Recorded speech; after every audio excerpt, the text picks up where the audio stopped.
And welcome back, ladies and gentlemen, to the Get Outside St. Tammany show. My name is Will Afton. I work with the LSU Ag Center here in St. Tammany Parish. The Extension office is located out at the St. Tammany Parish Fairgrounds, and that's where I can be reached to to ask questions about all your lawn and garden problems that are going on out there. Today I want to talk about lawn maintenance. The month of May, we're finally starting to enjoy nice, consistently warm temperatures. The grass is growing, so we have to do things like water the grass and mow the grass, fertilize the grass. So just to kind of get started, you need to know what types of grass you have.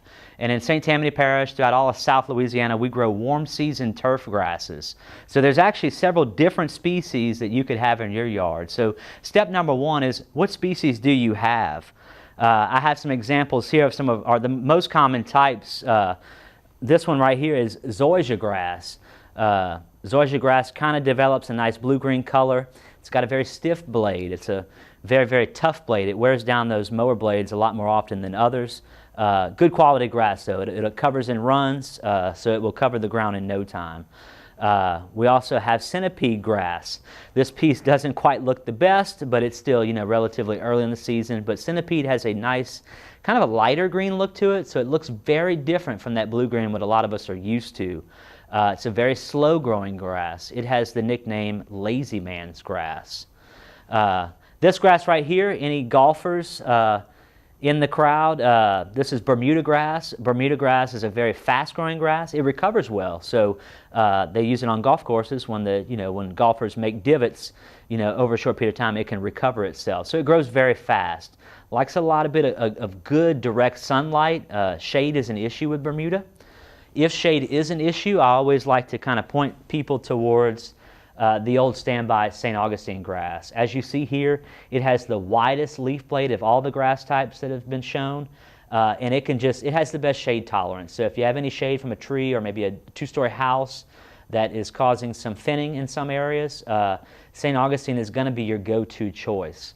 So basically, knowing what species of grass that you have at the house is going to determine how you care for it.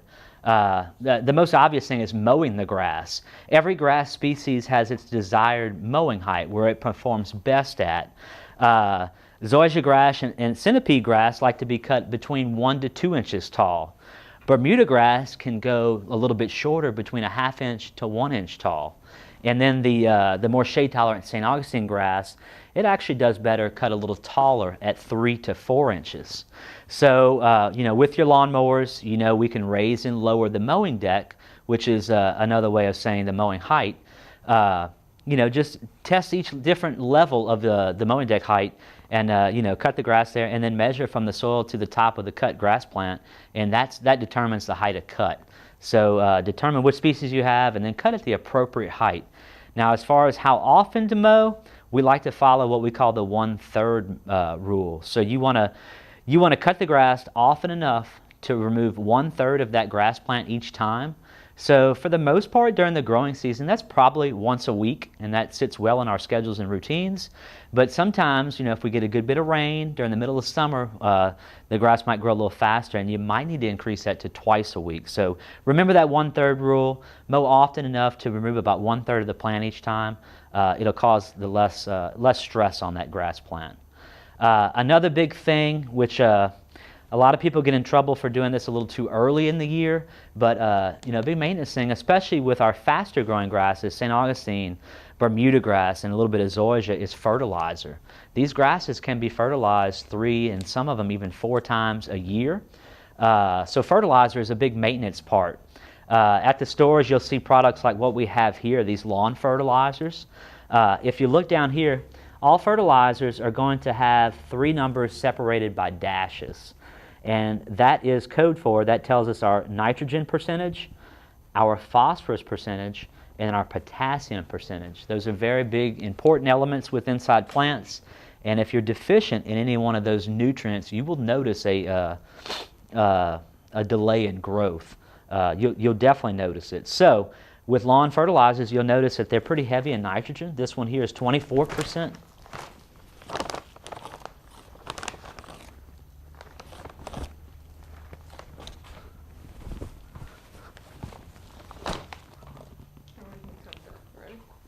Yeah, no, I figured that. Sorry. Oh no, we're good. I have a close up on those. So That was Shannon's bag that she positioned?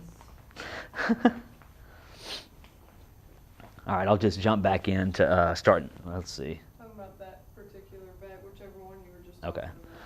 Now, okay. All right. 1, 2, 3. Now, a lot of times what you'll see in the store right now are these lawn fertilizers. You see bags of fertilizer that are labeled lawn food. This one here, lawn food plus iron. This one here is specific to centipede lawns. But basically, it all goes down to, with fertilizers, you have 3 numbers here. Some of the old farmers talk about 888. That's 8-8-8.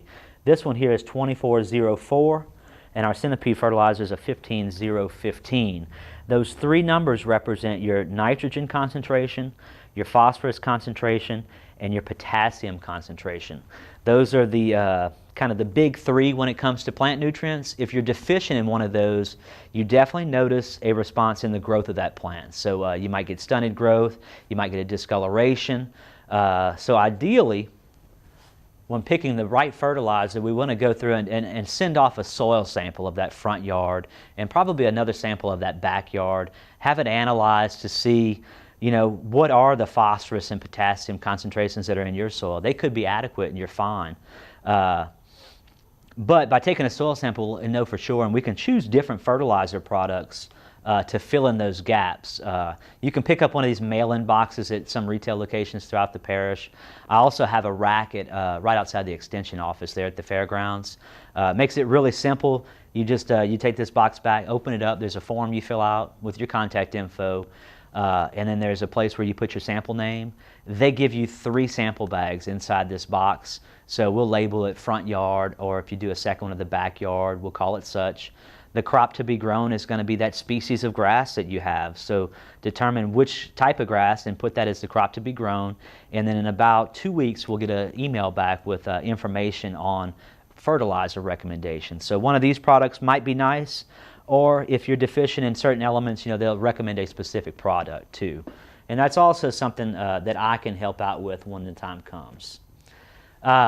Fertilizer, look, they all can be fertilized at different times. St. Augustine and Bermuda grass are aggressive growing grasses, so we're looking at about 3 times per year, and that should be sufficient to keep them nice and good color. So I like to do, first applications, second half of April, and then about every 6 weeks. And let's try to finish that up and apply no more fertilizer after the 1st of September. Zoysia grass, you can do that 2 or 3 times per year, depending on how fast you want to mow the grass.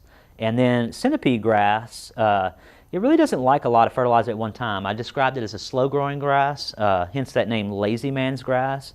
We just get by with 1 application of fertilizer on centipede.